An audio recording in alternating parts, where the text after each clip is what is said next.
สวัสดีครับวันนี้เราก็จะมารีวิวพินโป่งธรรมดาไม้ประดูครับ อันนี้ย่องหลังนี่จะเป็น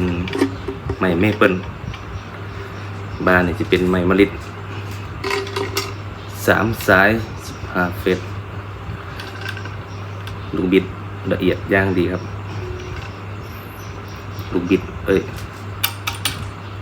มุดล็อกสายสะพายครับผม